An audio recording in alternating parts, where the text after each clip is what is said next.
Ce que vous faites de votre vie chrétienne, de votre aventure chrétienne, est le produit de la mesure dans laquelle vous êtes conscient de Dieu, de la mesure dans laquelle vous pouvez engager Dieu, et de la mesure dans laquelle Dieu devient disponible lorsque vous priez. Il y a donc un grand besoin de conscience. La preuve de la vie, c'est la conscience. Quand vous trouvez quelqu'un dans un certain état, Alléluia. Vous n'êtes pas avec moi. J'ai dit, Alléluia. Amen. Quand vous trouvez quelqu'un dans un état où la personne ne peut pas répondre, peut-être qu'elle est paralysée, et vous touchez sa jambe, mais elle ne peut pas sentir votre toucher, il n'y a aucune conscience de votre pensée, de votre toucher. Cela signifie que les symptômes de la mort commencent à s'exprimer. Donc, si Dieu vous touche et que vous ne pouvez pas discerner son toucher, cela signifie que vous êtes inconscient de Dieu. Êtes-vous là? Il n'est pas vivant pour vous. Il ne vit pas pour vous. Et je parle d'une réalité expérimentale, pas d'une réalité théologique. La raison pour laquelle l'Esprit de Dieu nous a été donné, c'est afin que Dieu puisse devenir vivant pour nous. Ainsi, la Bible dit que c'est l'Esprit qui vivifie. C'est l'Esprit qui rend vivant. C'est l'Esprit qui donne la vie. Donc, afin de nous rendre conscients de Dieu encore et encore, ce que fait l'Esprit de Dieu, c'est qu'il nous vivifie. Vous savez, j'ai dit que ce mot n'est pas utilisé de nombreuses fois dans la Bible. C'est un mot auquel nous devons prêter attention, parce que Jésus a dû l'introduire pour nous donner un aperçu du ministère du Saint-Esprit. Il nous rend donc vivants afin que nous puissions percevoir les réalités spirituelles enfermées dans son royaume. Êtes-vous là? Maintenant, je ne sais pas combien d'entre nous, pendant que la chorale servait, ont discerné ce que l'Esprit faisait dans cette assemblée. Il commençait à nous vivifier. Je ne sais pas combien d'entre vous l'ont perçu, parce que pendant que j'étais assis ici, certaines difficultés dans notre ministère pour lesquelles je n'avais aucune solution. Les réponses aux questions que je posais me sont venues là, à cet instant même. Parce qu'il vivifie. Je n'ai pas, en moi-même, la capacité de discerner Dieu. Je sais que vous désirez embrasser le Seigneur, le tenir fermement. Mais voyez-vous, dans la politique de la spiritualité, la mesure dans laquelle vous pouvez entrer en relation avec Dieu dépend du degré auquel le Saint-Esprit décide de le révéler. Vous ne pouvez pas connaître Dieu par un acte de votre volonté. C'est une fonction du Saint-Esprit qui provoque une révélation. Êtes-vous là? Et même si le Saint-Esprit provoque une révélation, comme il l'a fait pendant le temps d'adoration, si vous n'êtes pas vivifié, vous ne pourrez pas reconnaître cette présence, cette réalité. Vous serez paralysé face à elle. Et même s'il vous touche, vous ne pourrez pas en être conscient. Il y a donc un grand mot que je dois vous introduire, un mot qui est censé être le résultat d'une expérience de vivification. Ce mot s'appelle la conscience. Beaucoup d'entre nous sont entrés dans ce lieu ce soir, et lorsque le moment de l'interface s'est ouvert, vous n'en étiez pas conscient. Cela n'a donc pas pu vous profiter, parce que vous n'étiez pas vivifié. Comme ce que je dis semble étrange, je dois introduire un autre passage qui n'est pas dans mes notes. Venez avec moi dans le livre des psaumes. Psaume 80. Psaume 80 verset 18, si vous l'avez, vous pouvez le mettre à l'écran. David, dans le livre des psaumes, fait aussi référence à ce mot précieux auquel j'aimerais que nous prêtions attention. Cette situation décrit l'expérience de prière d'un croyant. Ce que nous avons dans Psaume 18. Très bien. David dit donc, « Ainsi nous ne nous détournerons pas de toi. » Avez-vous déjà prié auparavant? Vous essayez d'exercer votre esprit dans la prière, et c'est comme si vous n'accomplissiez rien. C'est comme si votre prière frappait contre des rochers, et vous commencez à être frustré. Puis vous voulez arrêter l'exercice de la prière, parce que vous ne sentez pas que vous accomplissez quelque chose. Cela vous est-il déjà arrivé? Vous savez, la raison pour laquelle vous ressentez cela, c'est parce que vous n'avez pas encore été vivifié. C'est l'expérience de quelqu'un qui n'a pas encore été vivifié. Vous n'avez donc aucune conscience de ce que votre exercice spirituel accomplit. Vous n'en avez aucune conscience. La réalité de la conscience a été coupée. Vous ne pouvez donc pas évaluer ce que vous accomplissez par cet effort. Et cela devient frustrant. c'est la situation d'un homme qui n'a pas encore été vivifié. Et si vous êtes un apprenant dans les choses de l'esprit, vous quitterez sa présence. Mais le psalmiste connaît mieux les choses. Il dit, « Même si je n'ai pas encore été vivifié, j'ai appris par expérience qu'il faut du temps, dans les processus spirituels, pour parvenir à la vivification. Alors je ne vais pas m'éloigner de toi. » Êtes-vous là? Oui. Réalisez-vous l'étendue des attaques qui viennent sur vous simplement parce que vous voulez pratiquer la prière? Vous pouvez être tranquille toute la journée à regarder les informations, CNN, Fox News, oh, qu'est-ce que le président Trump dit encore? Alléluia! Parce que les informations aux États-Unis sont maintenant vivantes. Mais au moment où vous tournez votre visage pour prier, les démons savent que si vous parvenez à entrer en contact avec Dieu, vous êtes susceptible de recevoir quelque chose qui porte la touche de l'autorité de Dieu, et que leur méchanceté ne pourra pas arrêter. Et ainsi, ils entrent dans la pièce et commencent à manipuler vos émotions. Et lorsque vos émotions sont sous manipulation, vous commencez à ressentir que vous passez trop de temps, alors qu'en réalité, cela ne fait que 5 minutes. Mais la raison pour laquelle vous êtes pressé, c'est parce que les démons jouent avec vos émotions. Ce qu'ils veulent faire, c'est vous amener à un point où vous avez l'impression que votre effort est inutile. Et alors, il y aura une tentation pour vous de partir. Lorsque vous quittez la présence de Dieu sans avoir obtenu une réponse de sa part, ce que vous faites en réalité, c'est accepter d'essayer par la chair. Pourtant, la Bible dit que la chair ne sert à rien. Un homme qui n'a pas encore jugé la chair selon le jugement des Écritures. Êtes-vous en train de me suivre? Aujourd'hui, nous allons en profondeur. Hier, j'essayais encore, mais aujourd'hui je ne m'arrête plus. Si vous ne pouvez pas suivre, ce n'est pas grave, je vais continuer. Que tous ceux qui prennent ce chemin attachent leur ceinture, parce que ce sera mouvementé, parfois comme des montagnes russes. Si vous n'avez pas encore jugé que la chair ne sert à rien, vous céderez à la tentation qui vient à vous, parce que votre effort ne semble pas produire de résultats mesurables. Êtes-vous là? Mais lorsque vous savez, par les Écritures, que la capacité de la chair a déjà été jugée et qu'elle ne sert à rien, vous arriverez à la même conclusion que le psalmiste. Ainsi, nous ne nous détournerons pas de toi. Pourquoi? Parce que la chair ne sert à rien. Si je n'ai pas une rencontre avec Dieu, je vais quand même gérer tous les problèmes dans la chair. Et je me rends compte en effet que la chair ne sert à rien. Si cela ne vous est pas encore venu par révélation que la chair ne sert à rien, vous ne pourrez pas maintenir la discipline nécessaire pour percer spirituellement. Vous ne le pourrez pas. Vous serez victime de manipulation. Satan peut vous renverser s'il joue sur les cordes de vos émotions. Maintenant, ma sœur joue du clavier en ce moment. Si elle décide de ne pas toucher les touches, même si le clavier est capable de produire du son, il ne produira aucun son. Vous vous en rendez compte? Bien. Le son qu'elle produit est le résultat de la combinaison des touches qu'elle actionne. Imaginez vos émotions comme les touches d'un clavier. Satan, à travers vos pensées, vient jouer une note. C'est lui qui manipule vos émotions, mais vous ne le savez pas. Et alors, il rend cette expérience de prière tellement sèche. Je sais que vous n'avez jamais vécu cela auparavant. Vous percez toujours dans l'esprit chaque fois que vous essayez. Donc cette description est pour des bébés comme moi.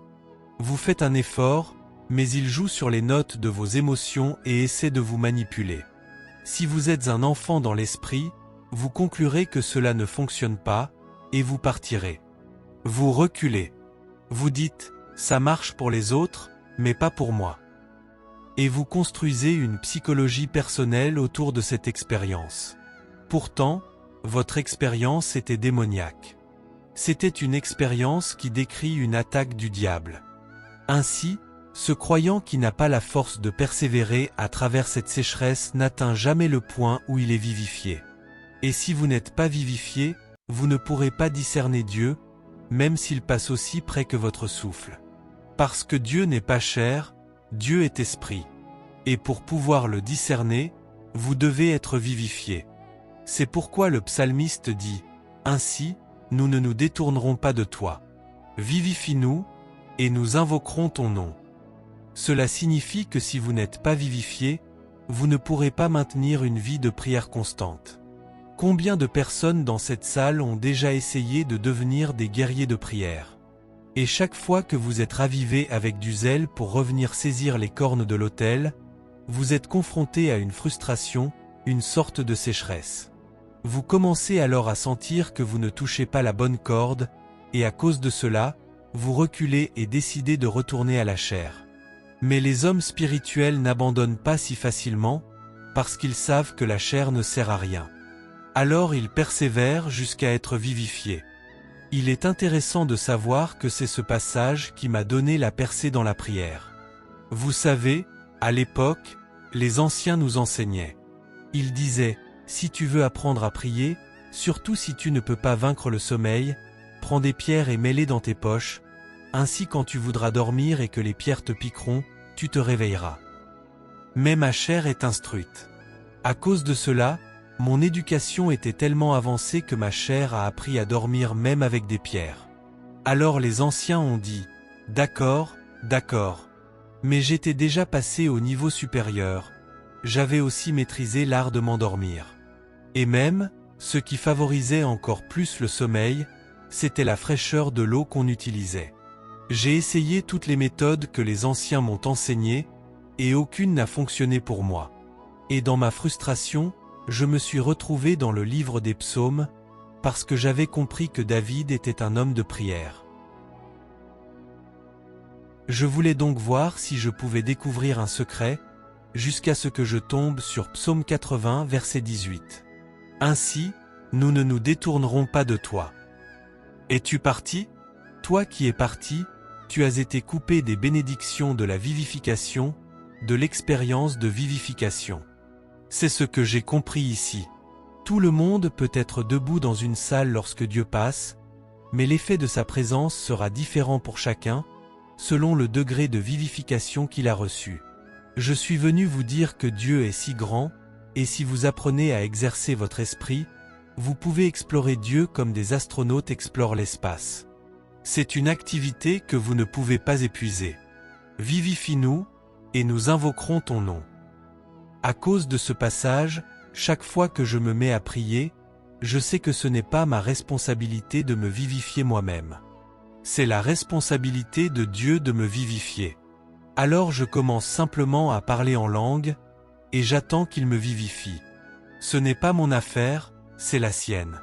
Mais je sais que si je ne suis pas vivifié, je ne peux pas parcourir le chemin de la prière. Je sais que beaucoup d'entre vous, ce qui vous a fait fuir la salle de prière, c'est que vous essayez de prier dans la chair. Et je vous dis que c'est difficile. C'est difficile d'emprunter cette voie si vous n'êtes pas vivifié. Ainsi, l'un des secrets pour gagner en autorité, pour migrer vers les hauteurs de Dieu où il est facile de capter sa voix et de discerner l'état de son cœur, c'est de se soumettre au ministère du Saint-Esprit qui vivifie. C'est ce dont Jésus parlait dans le livre de Jean chapitre 6 verset 63, qui est d'ailleurs l'un de mes passages préférés dans la Bible. Il dit, c'est l'Esprit qui vivifie, comme s'il voulait nous faire comprendre que même dans la divinité, il y a une répartition des rôles. Ainsi, tout ce qui concerne la vivification est l'affaire du Saint-Esprit. Êtes-vous là? C'est l'Esprit qui vivifie. C'est l'Esprit qui donne la vie. C'est l'Esprit qui rend vivant. Donc, en vous vivifiant, ce que le Saint-Esprit fait, c'est qu'il infuse en vous des mesures plus élevées de la vie de Dieu. Êtes-vous là? Restez avec moi. Vous n'êtes pas avec moi. Puisque vous n'êtes pas avec moi, laissez-moi encore ouvrir un autre passage. Ce n'est pas dans mes notes. J'essaie simplement de vous ramener. Je ne sais pas où vous êtes allé aujourd'hui. Peut-être êtes-vous allé à Walmart, ou ailleurs. La plupart d'entre vous y sont encore. Alors j'essaie de vous ramener à l'église ce soir. Venez avec moi. Avant d'aller à Jean 6, allons à Jean 17. Je veux être sûr que vous comprenez ce que je dis. Ici, c'est Jésus. Je sais que dans vos cours de connaissances religieuses chrétiennes, on vous a enseigné que Matthieu chapitre 6 verset 9 correspond à la prière du Seigneur, où Jésus dit « Notre Père qui es aux cieux ». Non, cela, C'était Jésus qui nous enseignait comment prier, ce n'était pas sa propre prière. Il était en train de développer une capacité concernant le sujet de la prière. Mais si vous voulez savoir où Jésus a réellement prié, vous devez aller dans le livre de Jean chapitre 17. Il est aussi intéressant de savoir qu'il y a 3 occasions dans la Bible où les prières de l'apôtre Paul ont été rapportées, et quelques occasions dans les Écritures où les prières de Jésus ont été consignées. Celle-ci en fait partie. Donc ici, c'est une prière. Jésus dit ces paroles, leva les yeux au ciel et dit, « Père, l'heure est venue. Glorifie ton Fils, afin que ton Fils aussi te glorifie, comme tu lui as donné autorité sur toute chair, afin qu'il donne la vie éternelle à tous ceux que tu lui as donnés. » Verset 3. Écoutez bien. Je suis étudiant de la Bible et je peux vous dire certaines choses issues de mes recherches. Une chose concernant Jésus, c'est qu'il n'aime pas définir les choses. Les définitions, vous remarquerez que Paul définit beaucoup de choses, mais Jésus n'aime pas les définitions. En fait, je lui ai demandé pourquoi il n'aimait pas définir les choses.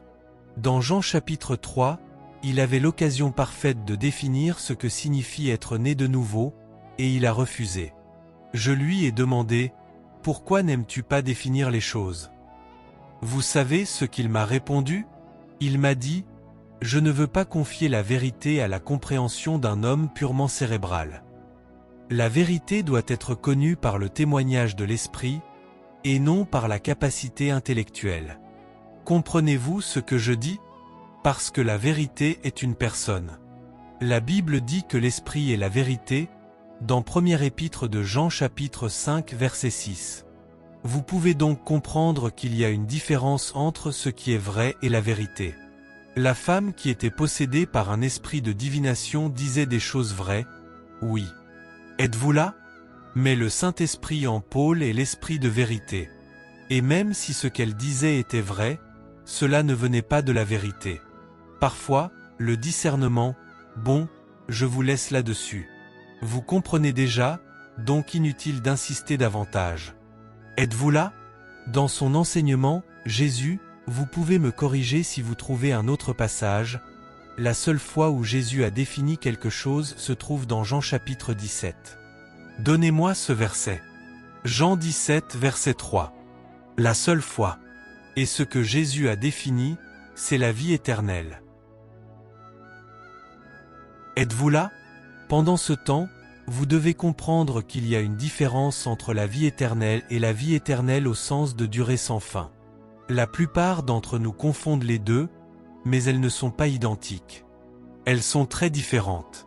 Jésus est celui qui a dit, « Or, la vie éternelle, c'est qu'ils te connaissent, toi, le seul vrai Dieu. » Arrêtons-nous là. La vie éternelle est qualitative, tandis que la vie éternelle au sens de durée est quantitative. C'est la vie éternelle que vous avez dans votre esprit qui vous donne la capacité de connaître Dieu. Sans la vie éternelle dans votre esprit, vous ne pouvez pas connaître Dieu. Vous ne pouvez pas le discerner. S'il passe près de vous, vous ne le reconnaîtrez pas. Ce que nous possédons et qui nous donne cette capacité de connaître Dieu, c'est la vie de Dieu manifestée en nous par son esprit. Êtes-vous là?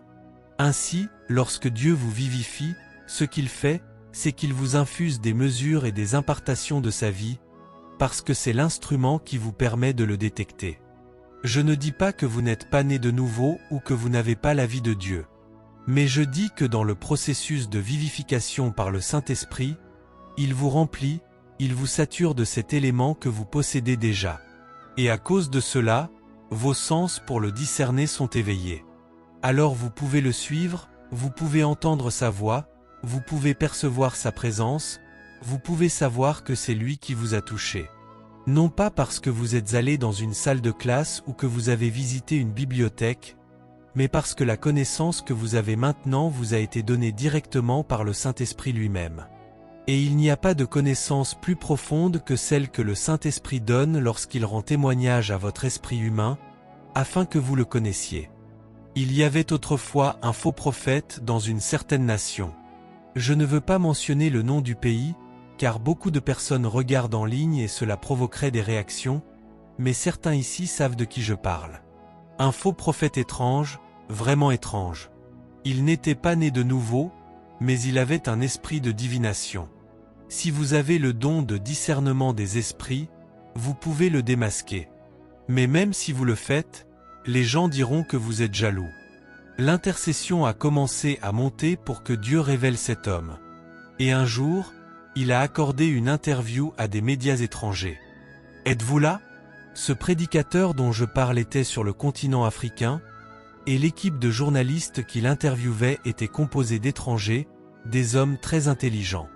Ils lui ont demandé de raconter son expérience de salut. Et il a répondu, « Oh, j'ai été né de nouveau dans le ventre de ma mère. » Cet homme peut vous dire votre nom, le nom de votre père, même le nom de votre animal de compagnie. Mais parce qu'il n'a pas la vie de Dieu, il ne peut rien révéler de Dieu. Il peut révéler des choses, mais il ne peut pas révéler Dieu. Or, un vrai prophète doit être capable de révéler Dieu. Oui, par-dessus tout, même s'il ne peut pas révéler des choses. Jean-Baptiste ne révélait pas des choses, mais il révélait Dieu. Donc, lorsqu'il a dit qu'il était né de nouveau dans le ventre de sa mère, cela m'a donné l'élément que je cherchais. Alors je suis allé en ligne et j'ai dit, le salut est une réalité spirituelle, ce n'est pas quelque chose que l'on hérite biologiquement. Et j'ai commencé à exposer, à enseigner, afin de montrer à ma génération qu'il y avait un imposteur sur la scène. Parce que pour connaître, désolé, j'ai ce type de ministère. Oui, j'ai ce type de ministère. Alléluia.